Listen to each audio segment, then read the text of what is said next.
sou a professora Patrícia Fontes, esse é o meu sinal, eu estou com o intérprete de Libras Everton.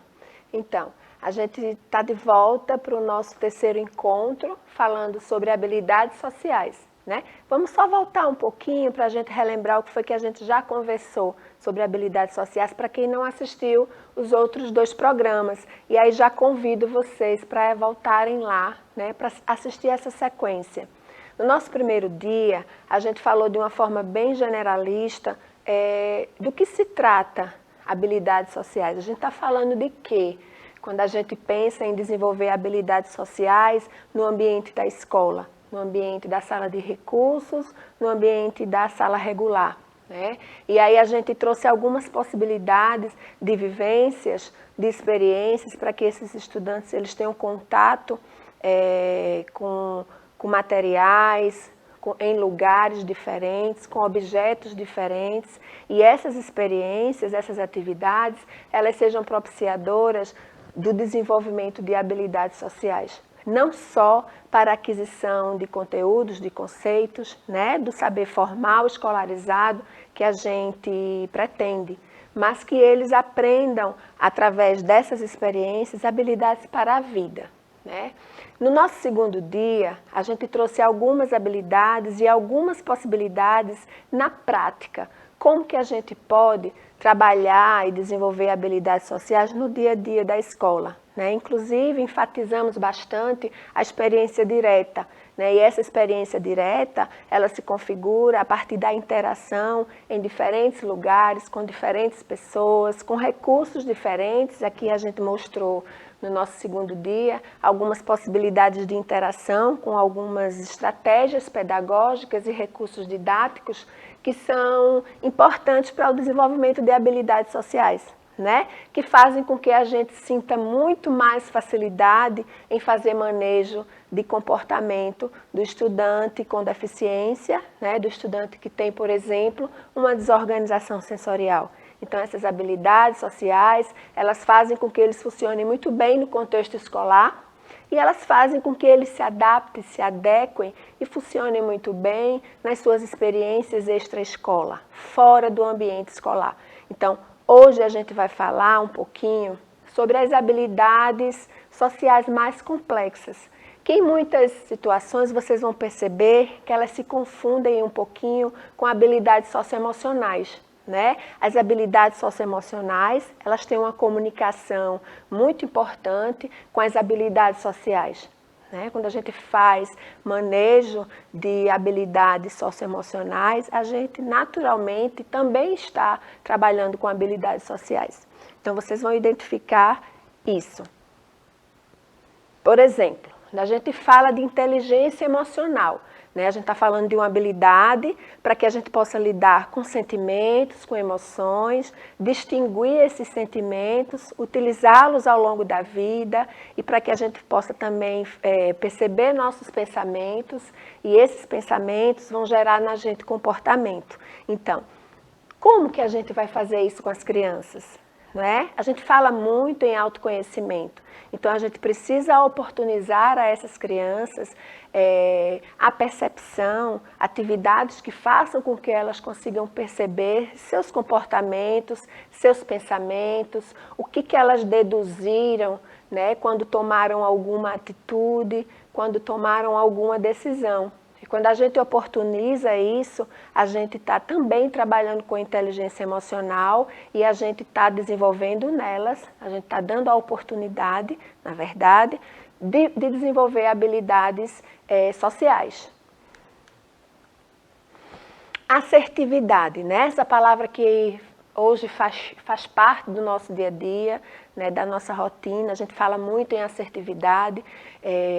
Obviamente que a gente não vai trabalhar assertividade com a criança a partir da conceituação de assertividade, mas a gente precisa dar oportunidade para que ela perceba, né, que ela precisa ser clara em algumas situações, para que ela perceba que ela precisa ser direta em outras situações, para que o objetivo que ela tem numa comunicação, para que o objetivo que ela tem numa interação seja um objetivo satisfatório e que atenda às suas necessidades. A gente fala de ser assertivo, a gente precisa perceber que há uma necessidade muito grande dentro da assertividade, que as nossas necessidades sejam atendidas, não é? Quando a gente tem um comportamento disfuncional, onde nossas necessidades nunca são atendidas, a gente precisa rever, né, o nosso conceito, o nosso potencial de ser assertivo. E aí a gente precisa trabalhar a assertividade com as crianças na escola, sim, sempre, de forma regular e de forma sistemática. A capacidade de escuta, que a gente já falou um pouquinho lá atrás, não é? A escuta, ela é uma habilidade importante porque ela gera engajamento, não é? O engajamento gera aprendizagem. As pessoas que escutam são pessoas que têm uma facilidade muito grande de aprender, né? A gente aprende na interação com o outro, a gente precisa do outro, da experiência do outro para que a gente se desenvolva. Então, a capacidade de escuta gera compreensão, né? E essa compreensão, ela gera cuidado, ela gera engajamento, ela gera participação e o entendimento de que a criança pode funcionar, ela pode participar, ela está percebendo o objetivo que o professor tem quando propõe alguma coisa, quando delimita algumas orientações, quando dá algumas ordens, não é? Na verdade. Então, a escuta, ela é um elemento muito importante que a gente precisa trabalhar o tempo todo. É uma atividade que eu gosto bastante, que eu acho super importante quando a gente quer desenvolver a habilidade social de escuta, é a contação de história. A contação de história faz com que o estudante de verdade perceba a necessidade de parar, né, de prestar atenção, e aí a gente também já estimula a imaginação. Então, a contação de história é uma atividade indispensável quando a gente quer desenvolver a habilidade social de escuta.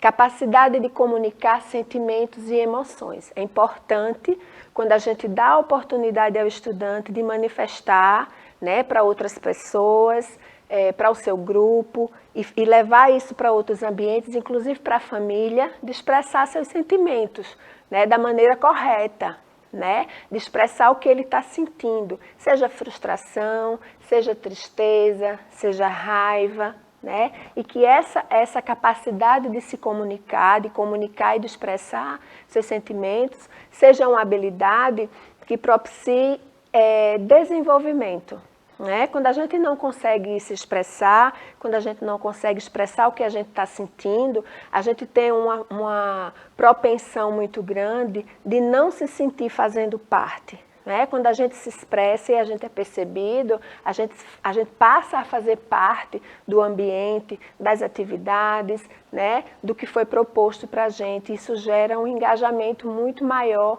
e muito mais significativo. Capacidade de perceber um problema e avaliar soluções, né? Essa é uma habilidade muito importante. Quando a gente identifica que há um problema e que a gente precisa encontrar a solução, a gente está também exercitando a autonomia.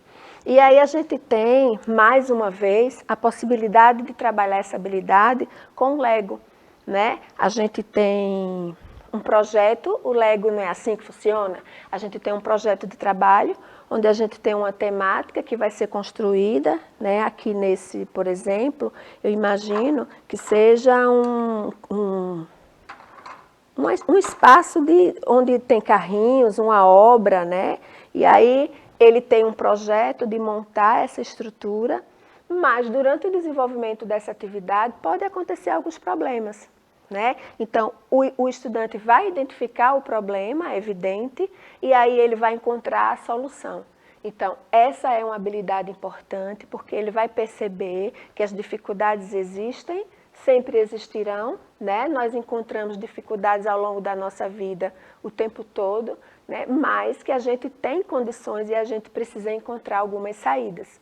Então, isso precisa ser trabalhado com as crianças desde sempre. Negociação, né? A capacidade de comunicação dirigida à busca de uma solução que seja satisfatória para todas as partes, né?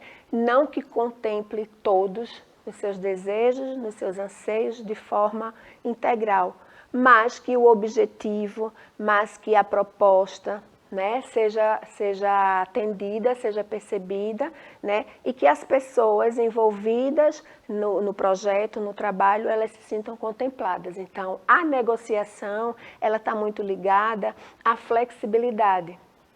Quando a gente consegue negociar, a gente também está trabalhando uma habilidade importante que é a flexibilidade. Quando a gente é mais flexível, a gente percebe estratégias diferentes, né? A gente encontra rotas, a gente encontra outras saídas. Então é importante que a gente trabalhe esse potencial de negociação com vistas à construção de um comportamento flexível que a gente precisa ter ao longo da nossa vida. Reconhecimento e defesa dos direitos próprios e dos outros, né? A gente fala muito em lutar pelo que a gente quer, pelo que a gente acredita. Então, essa fala é uma fala que deve fazer parte da rotina dos estudantes e eles precisam entender quais são os seus direitos e eles precisam defender os seus direitos. Isso é uma habilidade social, né? A gente está falando de cidadania. Quando a gente fala de defender os direitos, entender os seus próprios direitos, a gente está falando de autonomia e a gente está falando de cidadania, que são habilidades sociais indispensáveis e que a gente constrói no ambiente formal de aprendizagem, que é a escola. Então, veja, fizemos esse percurso, né, um percurso de 3 dias, onde falamos de habilidades sociais. Voltem lá para vocês entenderem de verdade a importância de trabalhar com habilidades sociais no contexto da escola, na sala de recursos multifuncionais, onde a gente tem diariamente contato com estudantes que têm necessidades educativas muito específicas e que muitas vezes a gente não consegue operacionalizar a nossa dinâmica pedagógica porque esses estudantes evidenciam uma carência muito grande em relação ao desenvolvimento das habilidades sociais. Então, assim como eu falei em um dos nossos programas anteriores, a gente precisa dos conceitos pedagógicos básicos para que a gente avance para outros conceitos mais complexos. A gente precisa das habilidades pivôs, das habilidades pré-acadêmicas, para que a gente possa construir outras competências também muito mais complexas. E a gente precisa desenvolver habilidades sociais nos estudantes para que a gente de verdade possa fazer manejo de comportamento, para que a gente gere engajamento, interação, né? Comportamentos sociais adequados. Então, a gente precisa fazer esse trabalho o tempo todo, integrado, obviamente, à nossa rotina pedagógica na escola e fazendo uma ponte das nossas intervenções na sala de recursos com o professor da sala regular, com vistas a esse comportamento geral, esse comportamento global que a gente espera do estudante para que ele se engaje e para que ele participe das atividades que são oferecidas no contexto escolar e para que ele funcione em outros ambientes sociais também de forma muito produtiva, de forma significativa, que vai fazer com que ele se sinta de verdade pertencendo em todos os ambientes onde ele precisar circular. Então, espero que vocês tenham gostado dessa temática. Voltem lá, tentem incluir nos planos de vocês, nos planos pedagógicos especializados, essa dinâmica de construir habilidades sociais de forma sistemática e de forma regular. Então, obrigada por vocês terem ficado até agora. Espero vocês para a nossa próxima temática. Abraço, tchau, tchau.